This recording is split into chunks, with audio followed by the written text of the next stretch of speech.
बातमी कोकणातून। तळ कोकणामध्ये पारा घसरलाय, आंब्याला फुलोरा आलाय, तर काही ठिकाणी फळधारणा झाली आहे। कोकणामधील आंबा बागायतदार त्यामुळे सुखावले। तळ कोकणामध्ये पारा घसरलेला आहे। 10 ते 11 अंश नीचांकी तापमान आहे आणि याचा थेट परिणाम आंबा झाडाला झालेला आहे। मोहोर मोठ्या प्रमाणात येण्यावरती झालाय, त्यामुळे यावर्षी 8 दिवस अगोदरच आंब्याला सुरुवात होणार आहे, फळधारणेला सुरुवात होणार आहे। त्यामुळे आंबा बागायतदार शेतकरी सुखावलेत। कोकणामधील आंबा बागायतदारांना थंडी फायदेशीर ठरते।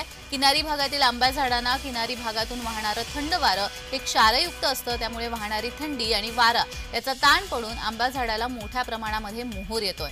मागील काही दिवसांपासून पडणारी थंडी यामुळे किनारी भागातील आंबा झाडांना फळधारणा झाली आहे। या फळधारणा झालेल्या शेतकऱ्यांनी योग्य पद्धतीने मोहोर आणि फळाची निगा राखल्यास जानेवारी अखेर ते फेब्रुवारी महिन्याच्या पहिल्या 15 आठवड्यापर्यंत आंबा खवय्यांना आंबा खायला मिळेल।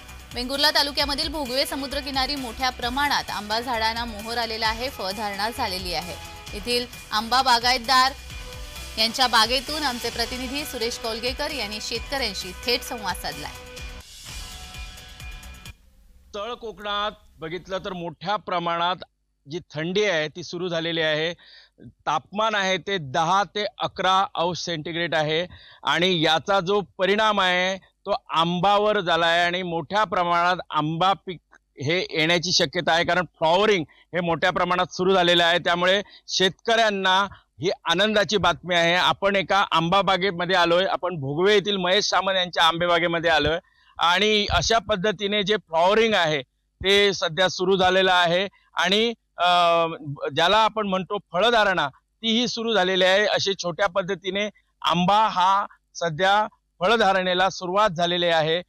या थंडीचा जो परिणाम आहे सध्या पडते, त्यामुळे थेट फ्लॉवरिंग सुरू झालंय आणि यावर्षी लवकर थंडी पडल्यामुळे आंबा बागायतदार शेतकरी आनंदी आहेत। यावर्षी जो फ्लॉवरिंग आहे ते मागील वर्षापेक्षा लवकर आल्यामुळे आंबा बागायतदार मात्र सुखावलेले आहेत। मात्र शेवटी निसर्गाने कृपा आपल्यावर जशी आज ठेवली तशी जर पुढे राहिली तर जानेवारीच्या अखेरपर्यंत आंबा खवय्यांना चाखायला नक्की मिळेल। मात्र थंडी सध्या जी चांगल्या पद्धतीने तळ कोकणात पडते, त्यामुळे मोठ्या प्रमाणात मात्र आंबा बागेमध्ये फ्लॉवरिंग आहे आणि त्यामुळे आंबा बागायतदार मात्र समाधानी आहेत। सुरेश कौलगेकर, जय महाराष्ट्र, भोगवे, सिंधुदुर्ग। गेले 10 दिवस ह्या भागातला किनारपट्टी भागात आहोत। ह्या भागात एक चांगले थंडीचे दिवस आहेत आणि थंडी चांगली पडलेली आहे।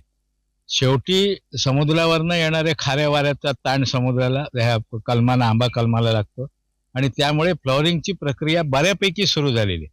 म्हणजे जवळपास आपल्याकडे 2-1 हजार आंब्याची झाडं आहेत, त्याच्यातली 90% झाडे ही अपुष्य आहेत, बाकीची व्हरायटी आहेत। तर ह्याच्यापैकी जर आपण ह्या 90% जर बघितलं असेल तर जवळजवळ 80% झाडांना आत पूर्णपणे मोहोर आलेला आहे आणि हा मोहोर हा समाधानकारक आहे।